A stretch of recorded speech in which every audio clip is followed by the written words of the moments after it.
Hi, everybody. I hope you all had a good week and are ready for our next story time in our history virtual library. I hope you are all able to get outside for a walk and some fresh air. Do you think it's getting warmer? I'm a little tired of all the rain, and I even saw some snowflakes. Terrible. It's April. Remember, we are on a book adventure or journey to read 10 books from the Forest of Reading. All 10 books are written by Canadian authors. Some of the authors have written many children's books and some in both English and French. Amazing! The 10 books are part of the Blue Spruce category of the Forest of Reading 2020. These 10 books have been chosen especially for students in elementary schools. We are lucky because our library at has a copy of each of the 10 books, so when we go back to school, you will be able to borrow these great books from the library. Remember, when we have finished reading all 10 books, you are going to pick your favorite. Here are the covers of all 10 books. Don't they look interesting? Isn't this a great adventure? I'm really enjoying sharing these 10 great Canadian books with all of you. Do you think your favorite book will be the same as mine? Do you think your favorite book will be the same as your friends? Do you think your favorite book will be the same as your class or even your teacher? We will see when we have finished all 10 books.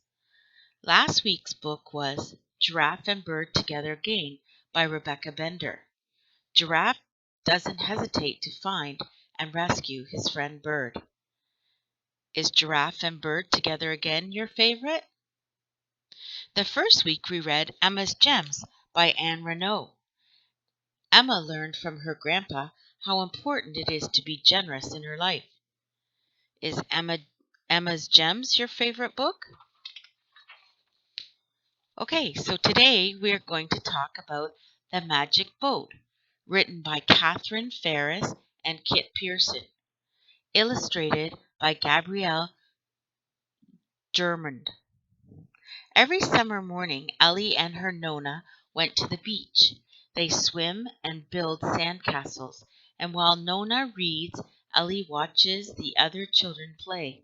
One day, Ellie builds up courage to approach an older girl playing on her own in the beached rowboat. Piper has a gift, an imagination so great that she whisks Ellie off on a grand adventure, going high in the air, deep below the ocean, and everywhere in between, in their little blue boat, their magic boat. When Piper has to leave, Ellie discovers that she has her own vivid imagination. The author is the person who writes the book. This book has two authors. They are friends and live in Victoria, BC. Catherine has written many picture and chapter books. She also worked and wrote for Owl magazine for kids. Kit has also written both chapter and picture books. She has won many awards for her books, and she has even won the Order of Canada. Both Catherine and Kit love dogs, and they have two of them. The illustrator is the person who draws the pictures for the book. Gabrielle Gourmand is the illustrator for The Magic Boat. Gabrielle has illustrated many books for children and youth. She also illustrates for children's albums and games. Gabrielle lives in Montreal, Quebec. While you are enjoying the book, I would like you to think about, what does it mean to be shy? When have you ever been shy? What is imagination?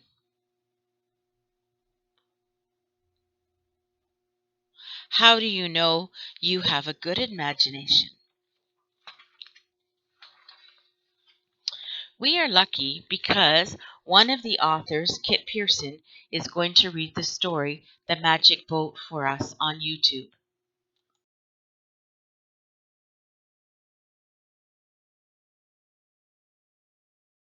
Two, three. Hi, everybody. My name is Kit Pearson, and today I'm going to read you my story, The Magic Boat. I wrote The Magic Boat with my partner, Catherine Ferris. It's published by Orca Book Publishers, and it's illustrated by a wonderful French-Canadian illustrator called Gabrielle Grimard. There's an English version called The Magic Boat, and a French-Canadian version called Le Bateau Magique. Now I'm going to begin to read you the story.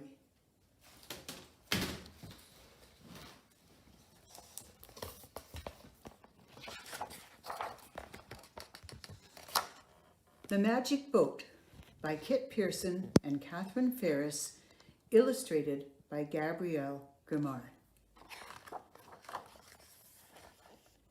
Every summer morning, Ellie and Nona went to the beach. Ellie built castles and decorated them with shells and pebbles. She stood on the shore and let the cold waves wash over her toes. She jumped on kelp bulbs to make them pop. "Why don't you play with the other children?" Nona asked Ellie. But Ellie was too shy to talk to them.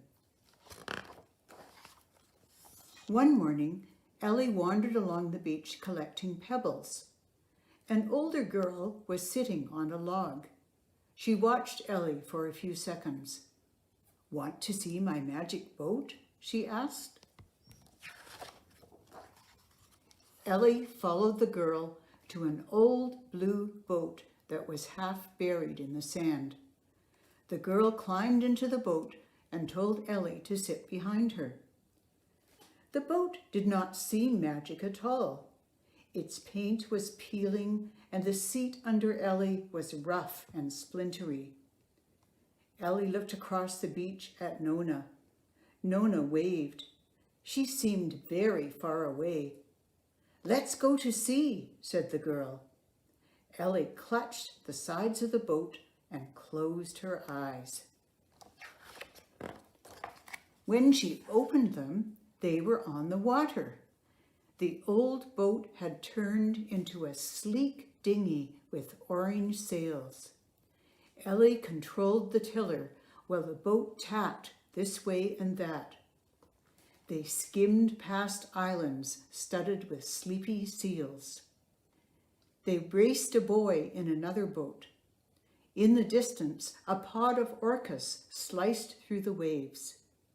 Nearby, a heron was trying to swallow a very large fish. When they laughed, the heron croaked and flew into the air. "Let's fly," said the girl. The boat turned into a balloon, and up they rose with the gulls. A red-headed vulture wobbled above them, searching for carrion. They looked down upon an eagle's nest. A tiny ladybug zipped by. A raven flew so close they could hear the whump of its wings. Then it turned a somersault in the air. A kingfisher let out a rattling cry and plunged into the water. "Ellie!" called a faraway voice. The balloon turned back into the old blue boat. "It's time for our snack," called Nona. "Bring your friend."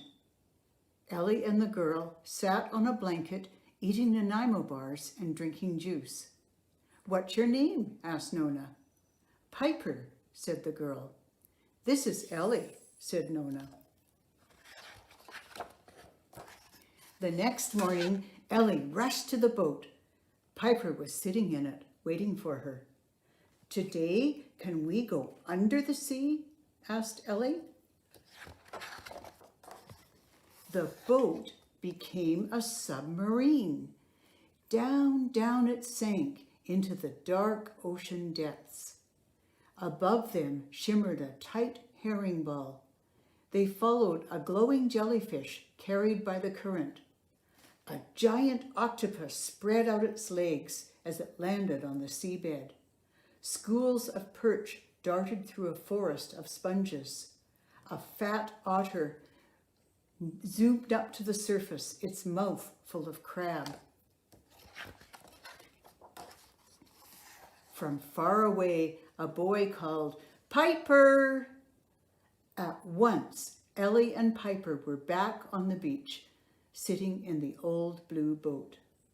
"It's time to go," called the boy. "That's my brother," said Piper. "Will I see you tomorrow?" asked Ellie. Piper shook her head. "Tomorrow we're going back to the city." The next morning, Ellie sat in the old blue boat all by herself. She tried to sail out to sea. She tried to fly in the air. She tried to sink under the water, but nothing happened. Ellie got out of the boat. She sat beside Nona for a long time, watching a boy dig a hole. "There's nothing to do," she complained. For a while, Nona helped Ellie build a castle, but then she went back to her book. "Why don't you play with that boy?" she asked. Ellie shook her head. She wrapped her towel around her and sat with her back to Nona, staring at the empty boat. The boy was there again the next day. Ellie looked at him. She looked at the boat. "Hi," she said. "My name is Ellie. What's yours?"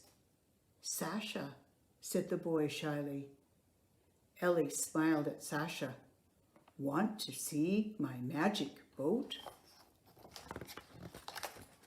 And this is what the last page of the book looks like. And that's the story of the magic boat. Thank you very much for listening. And if you want to have any more information about me and my books, you can go to my website, which is www.kitpearson.com. Bye.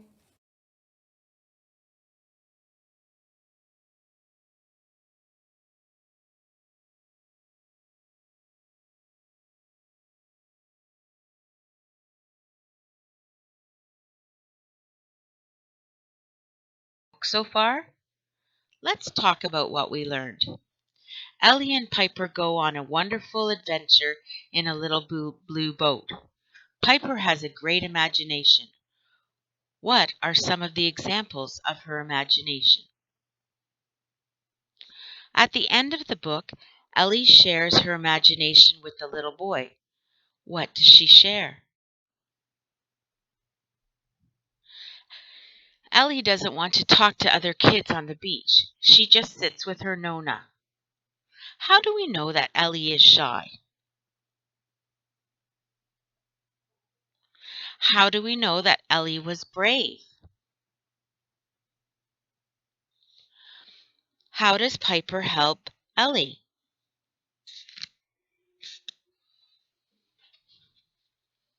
How can you help someone who is shy?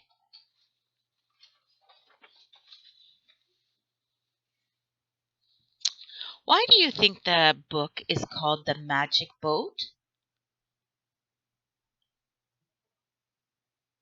What do you think is the real magic that you see in the story? Our follow-up activity. Think of all the creatures in the story. Which ones were your favorites?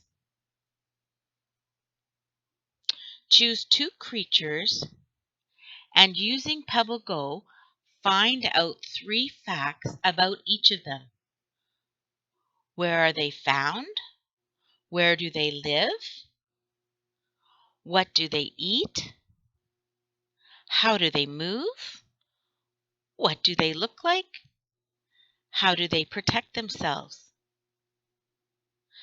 If you go into Pebble Go and it asks you for a username and a password, the Board of Education has arranged that already. So using all caps, type in COVID-19, as the username, and the password is HWDSB. Challenge! This week, I want to challenge you to make a magic boat for yourself. Your boat can be big enough for a toy to sit in, or even big enough for you to sit in. Using materials around your house, boxes, toilet paper rolls, paper, tape, glue, sticks, etc., make a rowboat. Remember to make the oars and even a sail if you want. What adventures would your magic boat take you on? Take a picture of your magic boat to share with your class. Well, everyone, that is our work for the week from the Hess Street Virtual Library. I hope you enjoyed our story, The Magic Boat. I love the imagination in this story, and I really like the pictures. I miss our time in the Hess Street Library, but I am enjoying being with you each week online. Have a great week. Stay safe, be kind, and be helpful. Read lots of books and even try using your imagination this week.